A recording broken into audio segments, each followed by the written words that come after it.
इसमें आज का हमारा टॉपिक रहने वाला है विद्युत शक्ति की गणना प्लस न्यूमेरिकल अर्थात न्यूमेरिकल प्रॉब्लम भी सॉल्व करेंगे। विद्युत शक्ति इलेक्ट्रिक पावर के बारे में सर आपने तो पहले भी हमें बताया है, तो इसमें क्या खास बात रहने वाली है? तो बच्चों आप सभी को बता दें कि ये वैद्युत सेल की पावर से संबंधित बात करने वाले हैं, क्योंकि इलेक्ट्रिक सेल से कैसे विद्युत शक्ति प्राप्त की जाती है, परिपथ में कितनी उसकी वैल्यू होती है, उन सभी बातों के बारे में आज की इस वीडियो लेक्चर में हम लोग डिस्कस करेंगे। इसके पहले हम लोगों ने सेल का आंतरिक प्रतिरोध भी देखा था, सेल का टर्मिनल विभवांतर भी देखा था, इन सभी बातों के बारे में अच्छे से समझे थे। ठीक है, तो प्यारे बच्चों आज की क्लास बहुत मजेदार रहने वाली है, तो जल्दी से क्लास में जुड़ जाइए, क्योंकि एक बच्चे का मैं कमेंट भी पढ़ रहा था। कमेंट क्या था कि ना कोई शिकवा होगी ना कोई बहाना होगा, और आनंद सर की फिजिक्स वाली क्लास में शाम के 6:30 बजे जरूर जरूर आना होगा। तो प्यारे बच्चों आप सभी आते भी हैं, देखते हैं, रेगुलर क्लास को देख रहे हैं और बड़ा इंटरेस्ट ले रहे हैं, और ऐसा चाहिए भी, क्योंकि हमारा गोल क्या है, हमारा ड्रीम क्या है, तो 70 आउट ऑफ 70 हमारा गोल क्या रहना चाहिए, 70 आउट ऑफ 70 हमारा मतलब पूरे टोटल मार्क 100 में 100 आने चाहिए। ठीक है, अरे इतना तो हम सोचेंगे ही, राहें जहां तक जाती हैं राहगीर वहां तक जाएगा। तुम दरिया से क्यों पूछ रहे हो कि नीर कहां तक जाएगा? अरे खींच धनु की डोर, निशाना साधो अपनी मंजिल पर, बाकी बाद में देखेंगे कि तीर कहां तक जाएगा। तो तीर की फिक्र छोड़ दो कि कहां पर गिरने वाला है, लेकिन निशाना हमारा 100 अंकों पर रहना चाहिए, तभी आप कुछ जीवन में कर सकते हैं। क्योंकि मेहनत करने का जज्बा और जुनून तब दौड़ता है जब आपका गोल बड़ा होता है, जब आपका ड्रीम बड़ा होता है, जब आपकी सोच बड़ी होती है ना प्यारे बच्चों? तो इसको पूरा करने के लिए रगों में खून नहीं जुनून दौड़ना चाहिए। तो मेरे शेर और शेरनियों तैयार हो जाओ टीपू सुल्तानों आज की इस वीडियो लेक्चर को बहुत अच्छे से देखने के लिए। ठीक है, तो सभी का स्वागत करते हैं। सभी सब्जेक्ट प्यारे बच्चों आप सभी के अच्छे से चल रहे हैं, और हम लोग धीरे धीरे अग्रसर हो रहे हैं, जिसमें से एक और मोटिवेशन थॉट आप सभी के लिए जोड़ा गया है। ठीक है, हमारे द्वारा ये आप लोग थॉट जो कि टारगेट बोर्ड का थॉट है, टारगेट बोर्ड का ये अब हेडलाइन बन चुका है। क्या बना है? अभी तो जमीन पर उतरे हैं, आगे आकाश में भी उड़ेंगे। अभी तो हमने सिर्फ बिहार में टारगेट बोर्ड ने अपना परचम लहराया है, और 12th में भी बहुत अच्छे से बच्चों रिजल्ट्स परिणाम क्या हो रहा है वो तो हम लोग देखेंगे, क्योंकि जब कोशिश शानदार हो ना, जब आपके द्वारा किए गए प्रयास शानदार हो, तो रिजल्ट अच्छे आने ही आने हैं। और आपके 12th की टीम, सारे टीचर्स की टीम आपको इतना गजब का पढ़ा रही है, मैं उनके लिए क्या कहूं। सारे टीचर्स अपने आप में गुलाब का फूल है ना, एकदम फूल, उनकी सुगंध जो है पूरे बिहार में फैल रही है। तो उन सभी को तो दिल से सैल्यूट, और आपके साथ साथ कार्यों को भी सैल्यूट, क्योंकि आप सभी बच्चे बहुत मेहनत और लगन से दिन प्रतिदिन अपने आप में सुधार कर रहे हैं। जहां कमी होती है आप कमेंट करते हैं, जहां कमी होती है आप समझाते हैं कि सर यहां पर बताइए, और आपको टीचर्स उस जगह पर बताते भी हैं। तो ऐसा ही सपोर्ट और कम्युनिकेट जो होता है टीचर्स के साथ, कमिटमेंट जो होती है, वचनबद्धता जिसे बोलते हैं, वो रहनी भी चाहिए लास्ट तक। तो प्यारे बच्चों अगर कोशिश शानदार हो ना, तो सफलता मिलनी तय हो जाती है। इसीलिए कहते हैं आपकी सफलता बताती है कि आपने प्रयास कितनी जोर से किया था, आपकी सफलता बताती है आपने काम कितनी तेजी से किया था, और आपके लिए टारगेट बोर्ड बहुत अच्छे से काम कर रहा है। इसके लिए हेडलाइन क्या है टारगेट बोर्ड की, कि अभी तो जमीन पर उतरे हैं, आगे आकाश में भी उड़ेंगे। अभी तो सिर्फ बिहार का भविष्य बदल रहे हैं, आगे पूरे भारत देश में हम लोग काम करेंगे। अभी तो जमीन पर उतरे हैं, आगे आकाश में भी उड़ेंगे। बिहार का अब हर बच्चा कहता है हम भी टारगेट बोर्ड से ही पढ़ेंगे। बिहार का अब हर बच्चा कहता है हम भी टारगेट बोर्ड से ही पढ़ेंगे। तो प्यारे बच्चों ये है आप सभी का प्रेम और स्नेह, जो हेडलाइन आपको रास्ते चलते हुए, साइकिल से जा रहे हैं, बाइक से जा रहे हैं, गलियों में जा रहे हैं, लेकिन गुनगुनाते हुए, खाना खा रहे हैं लेकिन गुनगुनाते हुए, क्या कि अभी तो जमीन पर उतरे हैं, आगे आकाश में भी उड़ेंगे। और अब बिहार का अब हर बच्चा कहता है हम भी टारगेट बोर्ड से ही पढ़ेंगे। चलें प्यारे बच्चों, है ना? तो बहुत सारे बच्चे कमेंट कर रहे हैं, पढ़ते पढ़ते हाथों में पड़ गए छाले हैं, फिर भी कलम संभाले हैं, क्योंकि हम बच्चे टारगेट बोर्ड वाले हैं, है ना? The power of target board, the real power of target board. चलो प्यारे बच्चों मोटिवेशन के साथ क्लास की शुरुआत करते हैं। बहुत बहुत आभार और सुस्वागतम आप सभी को जुड़ने के लिए। जय श्री राम, राधे राधे, गुड इवनिंग। जल्दी से क्लास में सभी बच्चे जुड़ जाइए, तब हम लोगों के हाथों में पड़ेंगे छाले। ऐसे केवल कहने से नहीं होगा, क्योंकि बातों के बतासे हर कोई फोड़ता है, लेकिन कर्मों में क्या पहचान है वो आपके रिजल्ट्स बताएंगे। कर्मणेवाधिकारस्ते मा फलेषु कदाचन मा कर्मफल हेतुर्भुमाते संगोस्तव कर्मणि। मतलब ईश्वर ने कहा है, ये थॉट ईश्वर का है कि इंसान तू बस कर्म कर, फल की चिंता मत कर, फल का देने वाला तुझे अधिकार नहीं है। आपको ये अधिकार नहीं है कि मुझे ये फल मिलना ही चाहिए, मैंने काम किया, उसका अधिकार ऊपर वाले के हाथ में है और वो देगा। कोई भी पॉजिटिव एनर्जी है जो ये पूरी सृष्टि को चला रही है, किसी भी रिलीजन से हो कोई दिक्कत नहीं, ये तो सब हमारे आपके बीच में होता ही है। तो हम लोग किसी भी रिलीजन से हो, लेकिन वो पॉजिटिव एनर्जी को हमेशा सकारात्मक मानना है, तभी हम अच्छे कर्म कर सकते हैं, तभी हमारा फल अच्छा होगा। आइए बात करते हैं बच्चों, परिपथ में शक्ति की गणना है। सर आज आप बता ही दीजिए आज क्या बताने वाले हैं। बच्चों मैं सेल की पावर के बारे में बात कर रहा हूं। हमने आप सभी को बताया कि वैद्युत शक्ति किसी भी परिपथ में P = V में आई। अरे सर V में आई, अच्छा हमको कुछ भी सिखा दोगे? P = VI, ये आप लोगों को सिखाया गया। बोलो आप लोग ये चीज सीखे? कार्य बराबर क्या होता सर, वैद्युत शक्ति बराबर होता है वैद्युत ऊर्जा क्षय होने की दर, P बराबर W/T, जहां पर आप लोगों ने W बराबर क्या VQ होता है भाई, वैद्युत विभव की परिभाषा से V बराबर W/Q, तो W बराबर VQ और Q/T ये क्या बन गया, I बराबर Q/T आवेश प्रवाह की दर, तो वो वैद्युत धारा बन जाती है। इसलिए सूत्र वैद्युत शक्ति का P = VI आता है। यहां तक आप सभी लोग सहमत हैं? बात कर रहे हैं सर सेल से संबंधित आप शक्ति की गणना करने वाले हैं। अब इसको बहुत अच्छे समझाते हैं, बिल्कुल कॉपी और पेन अभी साइड में रखिएगा, बच्चों खाना पीना भूल जाइएगा और सिर्फ स्क्रीन पे आनंद सर आपके सामने दौड़ रहे हो बोर्ड में, जिस प्रकार से मैं इधर उधर चल के आपको पढ़ा रहा हूं, ठीक है। देखो ये है इलेक्ट्रिक सेल। इलेक्ट्रिक सेल का कंप्लीट फिगर क्या होता है तो वो सभी बच्चे जानते हैं। इसमें क्या है, पहला पॉजिटिव टर्मिनल, दूसरा नेगेटिव टर्मिनल, बड़ी लाइन को प्लस, छोटी लाइन को माइनस, ये सेल का प्रतीक चिन्ह होता है। जो यहां पर प्रतिरोध लगा हुआ है उसे इंटरनल रेजिस्टेंस कहते हैं, मतलब सेल का आंतरिक प्रतिरोध कहते हैं। परिपथ में हमने कोई बाह्य अवयव वैद्युत अवयव जोड़ दिया है जो कि बिजली को खा रहा है। बिजली को खा रहा है मतलब जैसे आप खाना खाते हो, ठीक वैसे ही ऊर्जा लेने के लिए आप खाना खाते हो, ठीक वैसे ही कोई वैद्युत प्रकाश ऊर्जा करने के लिए मान लो बल्ब लगा हुआ है, तो वो बल्ब ऊर्जा खा रहा है, मतलब यहां पर वो है प्रतिरोध। अब बल्ब है, रेफ्रिजरेटर है, कूलर है, कुछ भी है लेकिन लगा हुआ है, तो वो यहां पर अवयव लगा हुआ है। परिपथ में धारा I प्रवाहित होती है जो कि सेल से हमेशा किधर से प्रवाहित करना, पॉजिटिव टर्मिनल से ही प्रवाहित करना। सर आपने बताया था सेल का विद्युत वाहक बल होता है, जी हाँ, सेल का ये कंप्लीट प्रतीक है जिसको आप बॉक्स में जरूर बंद करेंगे। बुक्स में आपने देखा होगा कि बॉक्स में ऐसे बंद होगा, ये कंप्लीट विद्युत सेल का चित्र है। वैसे तो विद्युत सेल को कुछ इस प्रकार से भी शॉर्ट में दिखाते हैं, प्लस माइनस, जिसमें सेल का आंतरिक प्रतिरोध नहीं दिखाया जाता है। ये सारी चीजें आप सभी लोग जानते हैं, बड़े अच्छे तरीके से जानते हैं। तो मेरे शेर और सरनियों, मैंने आप सभी को बताया था कि यहां पर सेल का क्या होगा, विद्युत वाहक बल भी होगा, कैपिटल E, और आंतरिक प्रतिरोध भी होगा। सर ये टर्मिनल विभवांतर क्या होता है, जिसको आपने बड़े अच्छे तरीके से बताया था, बट सर भूल रहे हैं, सर कंफ्यूज हो रहे हैं कि टर्मिनल विभवांतर आखिर में होता क्या है, क्या विद्युत वाहक बल ही टर्मिनल विभवांतर है? तो ना बच्चा ना, ध्यान से समझिएगा। टर्मिनल विभवांतर ये होता है जो बाह्य परिपथ जोड़ा जाता है, जो बाह्य परिपथ जोड़ा जाता है। बच्चों बहुत इत्मीनान से और ध्यान से समझिएगा, हम लोगों ने कल के लेक्चर में, मतलब इसके पहले वीडियो लेक्चर में, जो लेक्चर नंबर 14 था, वहां पर सेल की अधिकतम धारा का मान प्राप्त किया था। सर बिजली कड़क रही है, सर जी बहुत बारिश हो रही है। अरे बारिश होने दो, कोई दिक्कत नहीं है, बिजली कड़की थी तभी। अब देखो बिजली जब कड़के ना तो एग्जाम्पल सोचना, ऐसे ही पढ़ाई की जाती है। बच्चों के मन में थॉट भरे रहने चाहिए, टीचर्स क्योंकि नेचर के एग्जाम्पल को सेट करके ही आपके सामने बताता है।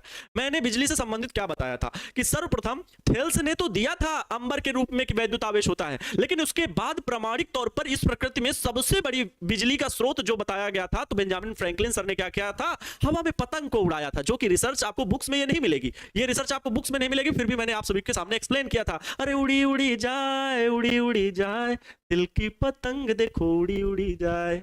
पतंग उड़ा करके उन्होंने इस नेचर में जो बिजली कड़क रही थी उसकी ऊर्जा का आकलन किया था, है ना। तो वो सारी चीजें आपको थॉट्स मन में भरे रहने चाहिए। इसीलिए कहते हैं जब आप एग्जाम हॉल में बैठोगे ना बच्चों, तो मैं जो यहां पर पढ़ा रहा हूं, जो आपको छपवा रहा हूं, जो इतना मोटा ग्रंथ तैयार कर रहे हो, जो हमसे पूछते हो सर क्वेश्चन बैंक कौन सी लें, कौन से प्रकाशन की बुक लें, सर कौन सी चीज पढ़ें, नो, कोई भी बुक आपके साथ आपके एग्जाम हॉल में, ना आनंद सर, ना कोई और टीचर, ना कोई बुक, ना कोई क्वेश्चन बैंक आपके साथ नहीं जाने वाली। वहां पर जाने वाला क्या है, तो आपका ब्रेन पावर, आपका इंस्टेंट माइंड जो है वो कैसे वर्क करता है, प्रेजेंस ऑफ माइंड जिसे कहते हैं, वो एग्जाम हॉल में कैसे वर्क कर रहा है वो वहां पर देखना होगा। और वही बच्चे टॉपर बनते हैं, क्योंकि वहां पर परिभाषा आपको पता नहीं कि बिहार बोर्ड क्या रखेगा। यही सब कॉन्सेप्ट सोच के आपको लिखना पड़ेगा। इतनी बड़े कॉन्सेप्ट, इतनी बड़ा सब्जेक्ट, फिजिक्स है, केमिस्ट्री है, बायोलॉजी है, मैथ है, हिंदी है, इंग्लिश है, किसको किसको रट पाओगे।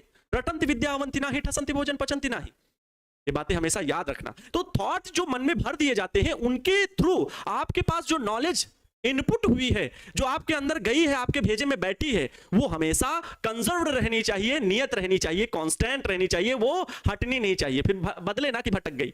हाँ, ये चीजें होनी चाहिए। ये बहुत अच्छा तरीका है थॉट को अपने मन में बिठाए रखना। सर हम अपने स्कूल में टॉप किए हैं, 11th का वार्षिक रिजल्ट निकला है, बहुत बढ़िया, बहुत बहुत बधाई हो आपको, शुभकामनाएं भाई। ऐसे बच्चे अगर हमारे साथ जुड़े हैं तो बड़ी गर्व की बात है, हमारे लिए भी, टारगेट बोर्ड के लिए भी, आप सभी के लिए भी। आप सभी बहन भाइयों में सभी तो अच्छे हैं ही, लेकिन कोई हीरा है तो कोई बहुत बड़ा हीरा है, चमकदार हीरा, चलो ठीक है, कोई कोई नूर है। हाँ, तो आई बराबर क्या बात कर रहे थे, वैद्युत धारा बराबर हम लोग सीखे थे सेल का विद्युत वाहक बल capital R plus small R, yes और नो। हाँ सर सीखे थे, capital R plus small R, यहां पर वैद्युत धारा का मान पता किए थे। लेकिन टर्मिनल विभवांतर प्यारे बच्चों क्या होता है, टर्मिनल विभवांतर वो होता है V = IR। उसमें क्या होता है, टर्मिनल विभवांतर में ओम के नियम से ये निकलता है, उसके सेल के आंतरिक प्रतिरोध से मतलब नहीं है। उसे सेल के आंतरिक प्रतिरोध से मतलब नहीं है। एक चीज हमेशा याद रखो, जब जब I बराबर जीरो, जब I बराबर जीरो तो V बराबर भी क्या हो जाएगा, जीरो। टर्मिनल विभवांतर जीरो, क्योंकि धारा प्रवाहित नहीं होगी, विभवांतर से फिर हमें मतलब नहीं। लेकिन विद्युत वाहक बल उसका जो होगा वो लिखा रहेगा कि भैया सेल का विद्युत वाहक बल इतना है, इतने वोल्ट की ये बैटरी है। वो क्या लिखा होता है, सेल का विद्युत वाहक बल लिखा होता है भाई, सेल का विद्युत वाहक बल लिखा होता है। ठीक है, अब देखो मैं इसमें बैटरी में दिखाता हूं। इसमें लिखा हुआ है 1.2 वोल्ट, इसमें लिखा हुआ है 1.2 वोल्ट। ठीक है, ऐसे लिखा होता है बैटरी में 8 वोल्ट। सुने होंगे, सुने होंगे 8 वोल्ट की बैटरी, 50 वोल्ट की बैटरी, 10 वोल्ट की बैटरी। तो ये जो 10 वोल्ट लिखा होता है प्यारे बच्चों, वो विद्युत वाहक बल का मान लिखा होता है, क्योंकि विद्युत वाहक बल को भी वोल्ट में ही मापते हैं, क्योंकि इसका भी सूत्र V बराबर भी W अपान में Q होता है और E बराबर भी W अपान में Q होता है। अंतर दोनों का समझ लेना, सेल के ये दोनों टर्मिनल के बाहर का जो वोल्टेज है वो टर्मिनल वोल्टेज है, टर्मिनल विभवांतर है, और सेल के बाहर तो जो वैद्युत परिपथ जुड़ा है उसका तो विभवांतर, प्लस सेल का आंतरिक प्रतिरोध में भी, अंदर भी जो प्रतिरोध में धारा खा रहा है वो सबका मान है विद्युत वाहक बल। अर्थात विद्युत वाहक बल का मान यहां पर बड़ा है। बात समझ गए? इतनी चीज अगर क्लियर है तो बच्चों कभी भी टर्मिनल विभवांतर V और इनमें विद्युत वाहक बल में आपको दिक्कत नहीं होगी। तो अधिकतम शक्ति की गणना है करनी है। शक्ति का सूत्र सर आपने क्या बताया था, मुझे याद नहीं सर, थोड़ा सा बता दीजिए। अभी मैंने बताया P बराबर VI, P बराबर VI। अच्छा सर V इक्वल टू क्या होता है, IR होता है। तो टर्मिनल विभवांतर अगर परिपथ में बाह्य प्रतिरोध R जुड़ा हुआ है तो IR इंटू का प्यारे बच्चों क्या I हो जाएगा, I गुणे I बराबर I स्क्वायर इंटू का R। P बराबर इतना हो गया। हम लोग शक्ति की उसकी अधिकतम धारा का मान निकाले थे, या कह लो धारा का मान निकाले थे सेल द्वारा परिपथ में प्रवाहित धारा। ठीक है बच्चों, परिपथ में प्रवाहित धारा, परिपथ में प्रवाहित धारा का मान, प्रवाहित धारा, ध्यान से सुनिएगा सभी लोग, प्रवाहित धारा I बराबर कितना पढ़े थे, कैपिटल E अपान में capital R plus small r अभी रखे थे। अगर यही वैल्यू प्यारे बच्चों मैं यहां पर रख दूं तब शक्ति का मान क्या होगा, तब शक्ति का मान होगा प्यारे बच्चों P बराबर I की जगह पर ये वैल्यू रख दीजिए E अपान में capital R plus small r, इसका क्या हो जाएगा होल स्क्वायर, क्योंकि I स्क्वायर है, और इंटू का क्या होगा कैपिटल R होगा। ठीक है, इंटू का क्या होगा कैपिटल R होगा। अगर इसको हम थोड़ा सा अच्छे से एक्सप्लेन करके लिख लें अंश और हर में जिस तरह से लिखा हुआ है, तो P बराबर हमें मिल जाएगा, P बराबर हमें मिल जाएगा E स्क्वायर R बटे क्या capital R plus small r का क्या हो जाएगा होल स्क्वायर हो जाएगा। यही प्यारे बच्चों होगा क्या वैद्युत शक्ति का मान, वैद्युत शक्ति का मान। अगर मात्रक बोले तो शक्ति का वाट होता है। क्या बात इतनी समझ में आई? सर आप पढ़ा रहे हैं कॉपी प्लस सेव, उसके बाद एग्जाम में पास्ट, वेरी गुड। ठीक है मतलब एग्जाम में पेस्ट होगा, वेरी गुड, बहुत अच्छी बात है। सर बैटरी और बैटरा में क्या अंतर होता है? आशीष कुमार जी पीटेंगे बहुत ऊट पटांग, कोई बैटरा नहीं होता है, कोई बैटरा जैसा शब्द नहीं होता है, वो आप लोगों ने बिगाड़ा है, बैटरी ही नाम दिया जाता है उसको। वैद्युत सेलों का संयोजन करके बैटरी बनाई जाती है, और आप लोगों ने जब बड़ा चीज देखते हैं उसको नाम रख दिया बैटरा बैटरा। जैसे एक रिलेशन में छोटी बच्ची थी, घर में एक बड़ा बल्ब टंगा हुआ था, तो बिजली छोटे बल्ब को उसको बोली बिजला ऐसे बोल देते हैं। जैसे बाल्टी होती ना, बड़ी बाल्टी देखे बाल्टा, ऐसे नाम देते थे। अरे भाई आप लोग बिना खतरनाक हो, मुझे मतलब डिस्ट्रैक्ट कर रहे हो बच्चों। चलो कोई बात नहीं है, हंसते खेलते हुए पढ़ाई, मुस्कान बने रहते हुए पढ़ा लेना और पढ़ना बड़ी अच्छी आदत होती है, अच्छी आदतों में शामिल है। चलिए बात करते हैं प्यारे बच्चों, जो हम लोग आज का हम लोगों का कॉन्सेप्ट है क्या, अधिकतम शक्ति की गणना करनी है, जिसके चलते हम लोगों ने शक्ति के बारे में पहले जाना। P इक्वल टू VI सूत्र होता है, V की जगह पर IR जो कि टर्मिनल वोल्टेज है। तो टर्मिनल वोल्टेज प्यारे बच्चों यहाँ पर कितना है, यहाँ के सिरों का विभवांतर, क्योंकि बाह्य परिपथ में ही टर्मिनल वोल्टेज काम करता है, आंतरिक प्रतिरोध से उसे मतलब नहीं होता है। तो V इक्वल टू क्या, तो IR, क्योंकि परिपथ में धारा कितनी प्रवाहित हो रही है, I धारा प्रवाहित हो रही है, परिपथ में धारा कितनी प्रवाहित हो रही है, I। क्लियर है मेरे बच्चों? क्या इसमें कोई दिक्कत किसी को नहीं होगी? परिपथ में प्रवाहित धारा I बराबर कैपिटल E अपान में capital R plus small r, ये मैंने सिखाया था पिछले वीडियो लेक्चर में, जिन बच्चों ने नहीं देखा था वो जरूर देख लेंगे। ठीक है, और शक्ति P बराबर कैपिटल E अपान में capital R plus small r का होल स्क्वायर, क्योंकि ये I की वैल्यू थी रखे, तो इतना वैल्यू प्राप्त हुई। अब बात ये आती है कि सर हम परिपथ में शक्ति की गणना करनी है और अधिकतम शक्ति का मान बताना है, अधिकतम शक्ति का मान बताना है, उसके लिए क्या करना चाहिए, अधिकतम शक्ति की गणना के लिए क्या करना चाहिए? ठीक है बताओ, ये शक्ति का मान है, लेकिन अधिकतम शक्ति का मान कितना होगा ये पहले बताना होगा। बताओ क्या करें, अधिकतम शक्ति का मान बताना है प्यारे बच्चों, क्या P मैक्सिमम कितना होगा ये हमें बताना है, P मैक्सिमम कितना होगा बच्चों ये हमें बताना है। बताओ, आप सभी के मन से कुछ चीजें आए तो मुझे बहुत अच्छा लगेगा, आप अगर जानते हो तो। हाँ विद्युत वाहक बल बराबर वोल्ट होता है सर, बताइए। हाँ बताया था कल, पिछले वीडियो लेक्चर को आपने नहीं देखा है। जो बच्चा ये कमेंट कर रहा है, बहुत गलत कमेंट कर रहे हो। मैंने बताया था कि सेल का विद्युत वाहक बल वोल्ट के बराबर होता है कब? जब बाह्य प्रतिरोध कैपिटल आर बराबर क्या होगा? 0 होगा। भाई परिपथ में कोई प्रतिरोध है नहीं, तो बाहर कोई वोल्टेज खा नहीं रहा, तो V बराबर तो वही हो गया ना, जो विद्युत वाहक बल है वही इसके बराबर हो जाएगा। जब बाहर परिपथ में विद्युत वाहक बल ही वोल्टेज बोला जाएगा, उतना ही वोल्टेज है। भाई सेल का वोल्टेज कितना? वोल्ट ही लिखा रहता है ना, कि 1.2 वोल्ट की बैटरी, 5 वोल्ट की बैटरी। तो अगर कोई परिपथ में विभवांतर नहीं खा रहा, प्रतिरोध नहीं खा रहा है, तो वही विभवांतर है, वही उसका क्या विद्युत वाहक बल है। लेकिन जब परिपथ में धारा प्रवाहित होने लगी, तो सेल का विद्युत वाहक बल वही रहेगा। कौन? जो उसमें वैल्यू दी हुई है, 10 वोल्ट की बैटरी है, तो विद्युत वाहक बल 10 वोल्ट ही रहेगा। लेकिन प्रतिरोध जो बाहर लगा है, अब विभवांतर का मान बदल जाएगा, वोल्टेज का मान बदल जाएगा, विभव का मान बदल जाएगा, टर्मिनल वोल्टेज मतलब बदल जाएगा। क्यों? क्योंकि परिपथ में धारा बहने लगी। बात समझ में आई? अब आप दिमाग में बैठ गई? हाँ नहीं बैठी है तो पिछला वीडियो लेक्चर भी देखना। हम बात कर रहे हैं बच्चों अधिकतम शक्ति का मान कैसे होगा, पी मैक्सिमम आप कैसे बताएंगे? जल्दी से बताइए, टाइम भी हो रहा है, ये सब चीजें बहुत ज्यादा जरूरी हैं भाई। तो इसके लिए प्यारे बच्चों, जैसे हम कहते हैं, जैसे हम कहें कि आपका बहुत ध्यान समझिएगा, बहुत ध्यान से समझिएगा कि आपने 10 रुपए इस दुकान में खर्च किए, अगले दुकान में आपने 15 रुपए खर्च किए। एक दुकान में आपने 10 रुपए खर्च किए, दूसरी दुकान में आपने 15 रुपए खर्च किए। अब आपसे कहा जाए आपने कुल कितने रुपए खर्च किए, तो आप बड़े आसानी से बता देते हो, क्योंकि बच्चे बच्चे के दिमाग पे फीड है, आम आदमी के दिमाग पे फीड है कि इसके लिए एक गणित का चिन्ह प्रयोग किया जाता है, जिसे योग कहते हैं, प्लस का। और इन दोनों को जोड़ करके हम बता सकते हैं कि दोनों दुकान को मिला करके टोटल 25 रुपए खर्च हुए, टोटल 25 रुपए खर्च हुए। ठीक वैसे ही गणित का यूज हर जगह फिजिक्स में होने वाला है। तो यहां भी अधिकतम शक्ति का मान बताने के लिए, अधिकतम शक्ति का मान बताने के लिए हमें प्यारे बच्चों इस वैल्यू का क्या करना पड़ता है? अवकलन करना पड़ता है, अवकलन करना पड़ता है। मैथमेटिक्स का अवकलन क्या हुआ? एक टूल है, एक यंत्र है मैथमेटिक्स का, जिसका प्रयोग करके हम क्या बताएंगे? जिसका प्रयोग करके हम अधिकतम मान बताएंगे। तो पहले इसका क्या करना होगा? अवकलन करना होगा। तो आइए अधिकतम शक्ति का मान प्राप्त करने के लिए इसे अवकलन करते हैं। तो लिख देते हैं, वैद्युत शक्ति का अधिकतम मान प्राप्त करने के लिए, वैद्युत शक्ति का अधिकतम मान प्राप्त करने के लिए, अधिकतम मान प्राप्त करने के लिए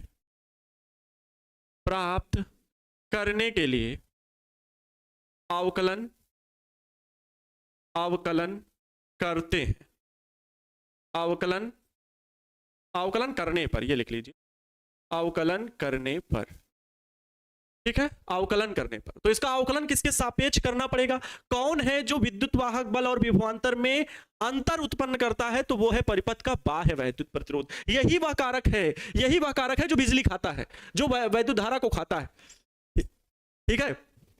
क्योंकि फ्रिज, कूलर, बल्ब कुछ भी चलाओगे तो वही तो विद्युत ऊर्जा को खाएगा, और यही है वह कारक जिसके द्वारा चेंज होगा विद्युत वाहक बल और टर्मिनल विभवांतर में। इसलिए हमको क्या करना है? कैपिटल आर के सापेक्ष अवकलन कर देना है, प्रतिरोध आर के सापेक्ष अवकलन करने पर। प्यारे बच्चों यहां पर हम लोग लिखेंगे प्रतिरोध आर के सापेक्ष, प्रतिरोध कैपिटल आर के सापेक्ष अवकलन करने पर, सापेक्ष अवकलन करने पर। कुछ बच्चों को पता होगा कि ये अवकलन क्या होता है, वैसे मैक्सिमम बच्चों को पता होगा, क्योंकि ये 11th में मैंने बेसिक मैथमेटिक्स में सिखाया था। अभी 11th की क्लासेस शुरू होंगी तो फिर उसमें बेसिक मैथमेटिक्स बताएंगे, जिसका लिंक आपको मैं यहां भी बताऊंगा, जिसके थ्रू आप लोग बेसिक मैथमेटिक्स की क्लास फिर से देख लेना, वहां पर मैं आप सभी को बताऊंगा। और यहां भी बताया है 11th में, क्योंकि 11th में ही ये चीज ज्यादा जरूरी होती है, और यहां भी मैंने बताया 12th में भी। लेकिन बहुत बेसिक जाने का मतलब है तो फिर तो 11th शुरू कर देना, तो उतना तो नहीं हो सकता ना। प्रतिरोध आर के सापेक्ष अवकलन करने पर, तो जिसका अवकलन करना है, किसका? आर के सापेक्ष करना है, तो डी अपान में डी आर ऐसे लिखते हैं अवकलन, ठीक। जिसके सापेक्ष लिखते हैं वो यहां, जिसका अवकलन करना है वो ऊपर लिखते हैं। तो पी का अवकलन करना है शक्ति का, इस प्रकार लिख दिया, डी पी अपान में डी आर, इस प्रकार से लिख दिया, डी पी अपान में D R is equal to. फिर आपको डी अपान में डी आर लिखना है, क्योंकि दोनों पक्षों का अवकलन होगा ना, एलएचएस और आरएचएस, एलएचएस और आरएचएस। आरएचएस में जितनी वैल्यू लिखी है वो टोटल वैल्यू यहां पर लिख दीजिए, डीपी अपान में डी आर जितनी वैल्यू लिखी है, ई स्क्वायर इंटू का आर होल अपान में capital R plus small R, इसका क्या है प्यारे बच्चों? Whole square. ये बड़ा ब्रैकेट ऐसे बंद कर दीजिए। इसका टोटल का हमको करना है अवकलन बच्चों, इस टोटल का करना है हमको अवकलन।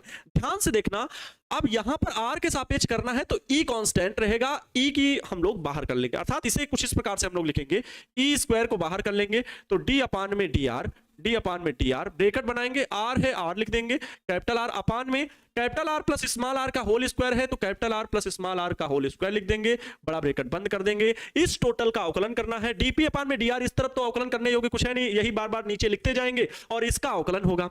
अब ध्यान से देखिए, तो मैंने ये चीजें आप सभी को सिखाई हैं, थोड़ा सा मैथमेटिक्स है, डर लगेगा बच्चों, घबराना नहीं, ठीक है, घबराना नहीं। सर आपने कहा था बेसिक से क्लास लेंगे, बिल्कुल बेसिक से ही क्लास लिया जा रहा है, इसीलिए अभी देखना सूत्र लिखने वाले हैं, वही बेसिक है, ठीक है।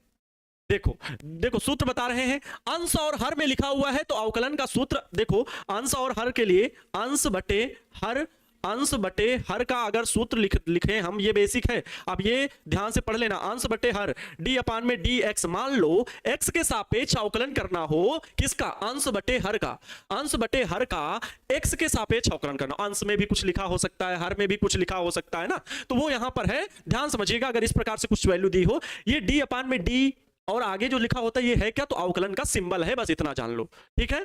अच्छा, तो अंश बटे हर, तो इसका सूत्र क्या होता है जब अवकलन करना हो इस तरह का, तो हर का हर गुणे अंश में जो रहेगा वो इस प्रकार से रहेगा, हर गुणे अंश का अवकलन, हर गुणे क्या रहेगा प्यारे बच्चों, अंश का अवकलन रहेगा, अंश का अवकलन, फिर माइनस हर गुणे अंश का अवकलन और माइनस अंश गुणे हर का अवकलन, अंश गुणे हर का अवकलन, ये सूत्र होता है।